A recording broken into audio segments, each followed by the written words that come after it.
Craig, it was a disappointing defeat at Cardiff Met on Friday night. The defence of the JD Welsh Cup came to an end. That must have been a frustrating one for you. Yeah, it was very much so. But I think I said at the time as well. I think, yes, very disappointed. To say the least, hurt. Loads of words that go around in your head and get it out. But I wish Cardiff Met good luck, and good luck to Ryan and the lads.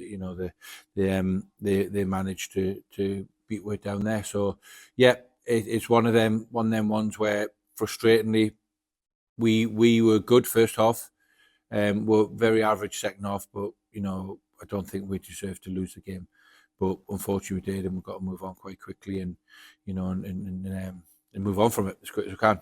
Disappointing, and we've got a few players back, etc. So the disappointing bit was that we're missing a few, but it is what it is.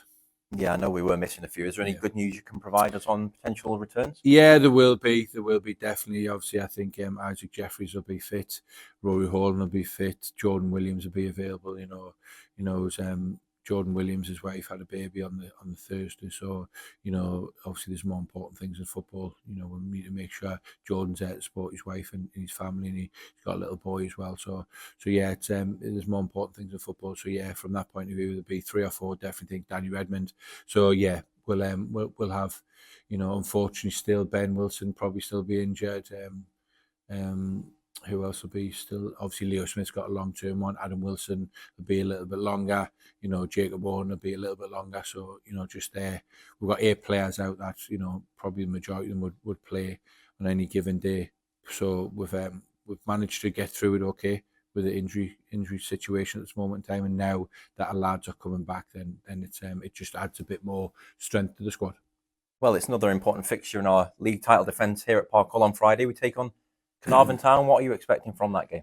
Yeah, Caernarfon, they're a good team. They proved earlier on in the season, they were top of the league for a while, and they've got some very good players. And we will be expecting a really tough game. Attacking wise, they're very good. They're good going forward to score goals, etc., etc. So we will need to make sure we are on our A game. We'll need to be sure we're right on it and expecting a tough game. Obviously, we're 1-3-1 away in Caernarfon, obviously Llandudno, and then we won 3-1 2-3 weeks ago in the Nathaniel Cup, but 3-0 should I say. So as much as we've scored 3 goals past them in both occasions, then we all know that'll be a tough game, and we'll need to be right on it to make sure we secure a victory. Yeah, they were 2 tough games there, as you've referred to. Was there anything you learned from those 2 games that you can bring into this one? Yeah, we know. It's to the point of where most teams know most stuff about everybody. We've got good coverage. We go and see games. We know we know players. So yeah, it's something that we know all the Caernarfon players. We know what their threats are. We'd like to try and take advantage of what we perceive as being their weakness. So it's just important that we everyone's there on Friday night and ready to go and get another victory in the league. We've been fantastic with what we've got: 1 defeat in 18 games, and I think 2 draws. So what's that? 15 wins in the league as we stand. So it's a fantastic record. But we need to put our foot back on the pedal and start pushing again.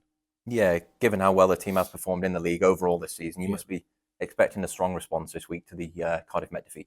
Yeah, definitely. You would do. We've got proud people, we've got proud professionals. And to have a defeat with the manner we did, it was hurting for me certainly. And like I said, I'm not too sure we deserved a defeat. I'm not too sure we deserved to win the game, if I'm honestly. But I don't think we deserve to get beat. So it wasn't our finest performance the second half, but we played well first half and should have took more advantage of the territory and opportunities we have. But it's gone. It's done and dusted. You can only affect what happens in the future, and it's a great opportunity for everybody to put a marker down again and go, right, okay, we need to get back into winning ways and go and. I don't know if there's any other games on Friday night, but I'm not too sure. Penabont or Connah's Quay are playing. So it's an opportunity to go 12 points clear with a victory on Friday night.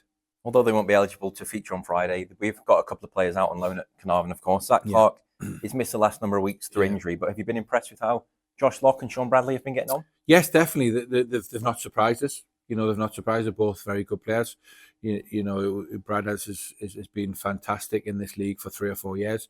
You know, there's no coincidence that 2 or 3 years ago he got player of the season, league player of the season, and Josh Locke's a young talent. That's, you know, he's got abundance of ability. He just needs to play more senior football, which he's been doing, and learn the physical side of the game and without the ball.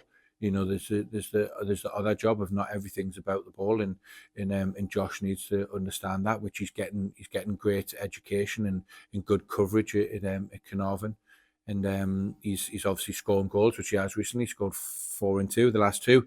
And I don't think there's any doubt about Lockie's ability on the ball. Like I said, you know, we're just trying to make him a bit more of a rounded player and a bit more of a educational wise, that the football game isn't always about the ball.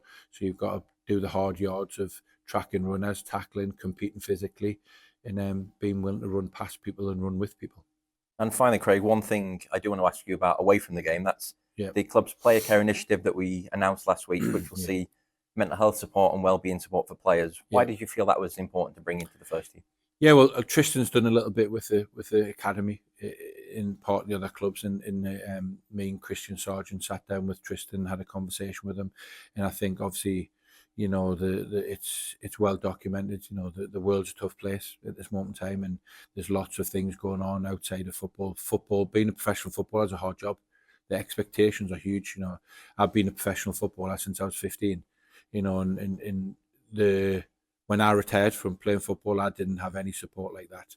And nothing like what we've got now, which is fantastic for players, whether that be something as extreme as retiring or just something, you know, you might want to improve in some areas, mental strength or a bit of resilience or bounce back from X, Y, or Z, or you just need some support from somebody outside of the inner sanctum of the coaching staff, because I've been there, I've seen it, I know what it feels like. And football is a very masculine business.